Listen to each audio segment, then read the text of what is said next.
Thank you very much. First of all, it's great to be back in Arizona. And I want to thank Tony and Susan Rice and Mayor Woods, City Councilwoman Burdetta Hodges, and Lauren Underwood, and Conte Cruz, our state rep here. Now, when Susan and Tony talked, they were examples of one of Clinton's rules of politics. Whenever possible, be introduced by someone who gave a good job. They will exaggerate your virtues, minimize your vices, and get the show on the road. I'm so glad to be here. I love this state. And I have had a wonderful time here for a long time. And when you voted for me in 1996, it was the first time a Democrat had carried Arizona in a presidential race since 1948. Now, I've watched with joy the way the state has become increasingly diverse. People have become increasingly empowered. And that means we have a chance to win this race. Yeah, we do. So I'm going to cut to the chase a little bit and just say what I think it's going to take. Because I've looked at a lot of the tabs and crosstabs and polling data, and in my opinion, we're in theory in better shape in Arizona than in some states that look like they're more democratic. But here's what I know about running for president. When I ran in 1992, and I came here, and I thought, well, maybe I can get there now. I'm happy here. I like it. I like hot weather. I like the food. I like everything. And I realized that even though I had been out running for months and months and months, had several quite worthy opponents who were tough on me and put me through my paces. After I became the nominee, I was still a stranger to a lot of people because voters flow into politics at different rates, in different ways. And I heard most of what I think we want voters to know listening to Tony and Susan. But I'll never forget, I showed up at the Democratic Convention in New York, and I was gobsmacked when the guy that was doing my survey said, "You're not going to believe this, but most people don't know that you and Hillary have a child." After I'd been out there forever. And most people think you were born rich because you speak in complete paragraphs and you overmarried. I mean, and I'm the last president who ever lived in a house without indoor plumbing. And I hope there'll never be another one. And, you know, it makes a good political story, but trust me, it's way overrated. The winters are terrible. And in the summers, by the time you're 5, you need to know the difference between a poisonous and a non-poisonous snake. Oh, you're in trouble. And we're laughing about this. Well, what that's got to do with this race? For still, if you look at the way the American electorate's broken down, there are more than 50% of the people know that President Trump shouldn't go back to the White House. Right? But about 45% of the people think he can do no wrong, and they don't care if we save our democracy or not. So there is a sliver there that has to make up their mind. And to them, Kamala Harris just showed up. I mean, she was there as vice president, and what they think of her largely depends on what they think of President Biden. But she's extremely vulnerable, more vulnerable than she deserves to be, through crazy attacks. So they've been thinking, the Republicans, all this time, how can we go on the attack? And the one thing they decided not to do, for all their macho talk, those boys didn't want to get anywhere near another debate, did they?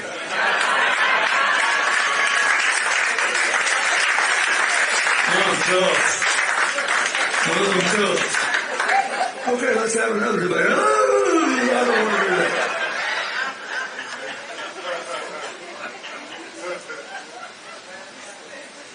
You think that's rough? You should have been living in my house the last 49 years. It's amazing. I haven't won many debates at home. Now we're laughing about it, but it raises a serious issue. If they have sense enough not to do any other debates and let people see things for themselves, then they just work on scaring people and sowing doubt. So here's what I want to say. This is really important. And I'm out here not because I'm running for anything, but because I want to protect my grandchildren's future. And my grandkids were raised to respect everybody, to love diversity, to want us to go forward together. They want everybody to have a chance. And their family motto is they were taught to be brave and be kind. And I want them to have that. And here's what I think is standing in the way. The Republicans are geniuses at sowing doubt and division. This woman's an alien. Trump's called her every name in the bookie, including a communist. There hadn't been any communists around in decades, but you know, it sounds bad. Yesterday accused the president and Kamala providing over an administration that had turned 13,099, he added to the number, murderers loose on the American populace. Some of them came from the Congo. That sounds forbidding. Heart of darkness. And the people in both Congos and Africa went crazy and said, we had never opened our jails and we sure had never sent anybody to America. He just made it up because it sounded scary. And they said, we know what happened. Then it turned out the truth started to trickle out. Always inconvenient for their campaign. So it turns out that number, 13,099, contrary to what Mr. Trump said yesterday, was not the first time a federal number had been released. The border people do it on a regular basis. And that's the number of people who committed homicides of one kind or another, which is murder one, murder two, manslaughter, whatever, over 40 years. Including when Donald Trump was president. And he tried to load it all onto Kamala. Now, why did he do that? Because he's got to keep people from thinking for 13 more days. He's got to take the election away from them by distraction and division. Here's what I want you to know. People are legitimately concerned about cost of living. So here's the Trump argument. I was president for 2 years and the economy was great until COVID came along. That's not my fault. And we had no inflation. We've had all this inflation for the last 3 years, and it affects 100% of the people, so you have to vote for me and against her. Isn't that about it? Sounds compelling, except there are problems with it. Number one, every country with an advanced income had inflation because of COVID breaking the supply chains. We wanted to buy this, that, or the other thing, and our demand was up here and the supply was down here, and you know what happens when that happens? You get inflation. Second problem is Kamala Harris is the only candidate who has actually offered a plan to do something about it, and that is the most important thing. So I want you to tell everybody you can talk to between now and Election Day that if you look at food, housing, and fuel, here's her plan. Number one, with regard to food, the real problem is that most Americans now buy their food from big chains. And no state is big and strong enough to monitor all their practices. So she said, I used to be Attorney General of California. We had a no price gouging law that gave the state the power to look into it in California. Red Texas has one. Almost every state, red and blue, has it. But there's no national law. I'm going to pass a national law and have the Justice Department able to oversee what happens to food prices. It's a practical, simple thing. Everybody knows how to do the investigations. They know what to do. But she actually said, this is what I'll do. Trump said, we got a problem. I blame them. You have to be for me. She said, we got a problem. Let's do something about it. Same thing with housing. What happened with housing? When the crash happened way back in 2008, people started moving and couldn't make a living. It was especially pronounced where I just came from in Las Vegas, which had the third biggest economic collapse in the country then. And then when COVID hit, it happened all over again, and people were leaving where they were living. And what happened? A lot of these big financial institutions came in and swooped up the houses, bought them for nothing, and then when people wanted to rent or buy, the price was going through the roof because the economy was growing. But the people that needed to live there hadn't had any time to build up savings. So what did Kamala say? She said, we need to build more houses. First, because that will lower the cost with more competition. And here's how I'm going to build 3 million houses. Then she said, we ought to give people help in making down payments and deductions for rent payments or mortgages they otherwise couldn't afford. And we'll settle this thing down and make more affordable housing. What did her opponent say? You got to vote against her. We had inflation. What did she say? What are we going to do about it?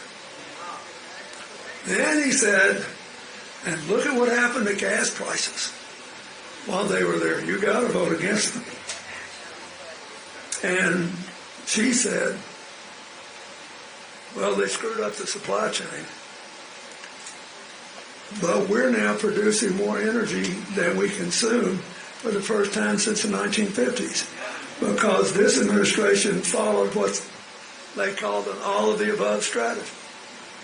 basically natural gas, solar, wind, geothermal, you name it, and get everybody involved. And if you notice, gas prices have been dropping now for 2 or 3 months. They'll keep going down. What did he promise? He promised the oil industry, if you'll give me $1 billion, I will reverse every single solitary energy change that was made under Joe Biden. I will get rid of the efforts for making it solar power and wind power and energy efficiency. I'll get rid of all of it. What does that mean? Your power bills are going to go back up. You can pay for it, and he'll think of some way to badmouth somebody else by the time you notice. So what did she say? Let's solve the problem. What did he say? Let's find somebody to blame. I'm telling you, if you want a president to do a real job, you have to find somebody who will take responsibility and find a better way. So, that's my pitch. If you look at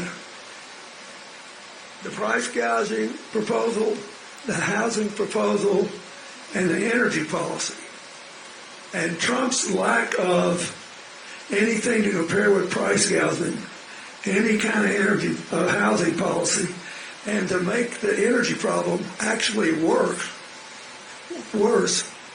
this is not an easy, a hard problem. The choice is clear, unless you don't want a solution, unless you want to keep people miserable, unless you think you can blame your way to kingdom come. So that's why I think she's a clear choice. And I could go through everything else. You look at the health care loss. That's already been discussed by the people by both Susan and Tony. But they're coming after the Affordable Care Act. And remember, they tried to do this before. And who stopped them? John McCain, the only person who was stopped. John McCain stopped them. They were going to do this before, because the big insurance companies didn't like that protection for people with pre-existing conditions. But how many people are there in Arizona alone who couldn't afford health insurance if we didn't have some limit on what people could be penalized for with pre-existing conditions? So if you care about that, you need to tell your neighbors this. They better vote for Kamala Harris. And she wants to protect the $35 a week limit on insulin. She wants to protect the $2,000 a year limit on out-of-pocket medical costs. And she wants to extend it to people who aren't old enough to be on Medicare but have limited means and need that help. And look, every other big country in the world does this. We're the only ones that say, no, the drug companies are more important than the people. Clear choice. A choice that will affect your life. But instead of thinking about who to blame, you've got to think about who's going to take responsibility and do something about it. And remember, they tried to do this before, and the American people beat them in the congressional races in 2018, and they think you have all forgotten about it, and they can run this scam one more time. So, look, this applies to every other major issue. But if you don't remember anything else, just remember, if you can get every person you know who hasn't voted, who's trying to make up their mind, to know the difference in her position and Trump's position on these cost of living issues, these health care issues, it may make all the difference in the world. look, I'm really worried about our democracy. But right now, people are so preoccupied with their own difficulties, and they think, oh, I saw Trump before, and yeah, he tried to do all these bad things, but he didn't do it, so he couldn't do it next time. Just remember, he had a great little talk with a very far-right religious group, and the conversation got out, and here's what he said. He said, oh, I need you so much. We can make America great again if you just vote one more time. But if you vote one more time this time, by the time the next election rolls around, I'll have it rigged and you will never have to vote again. This crowd ought to know that he's dead serious. So we got this close race, and over here is Kamala Harris with what she calls a new way forward. Practical solutions to the cost of living problems. Practical solutions to energy and healthcare problems. A clear, proven way of dealing with a lot of our foreign policy crises. And over here is Mr. Brandon Blaine.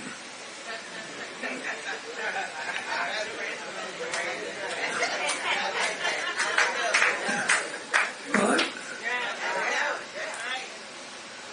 Somebody asked me what this was about. I said, well, think about it this way. We got very interesting football seasons going on and the World Series. And why do we love all this? Because we like to be with our tribe.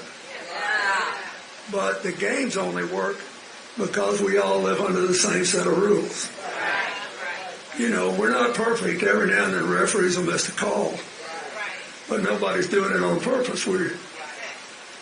And their idea of a good game is one where they set the rules and they always win. It's anti-democratic and also leads to dumb decisions. Diverse groups make better decisions than homogenous ones and lone geniuses. Kamala Harris is someone I know. Hillary's known her for 30 years, and we both think there is a great possibility that she'll be a terrific president. And I think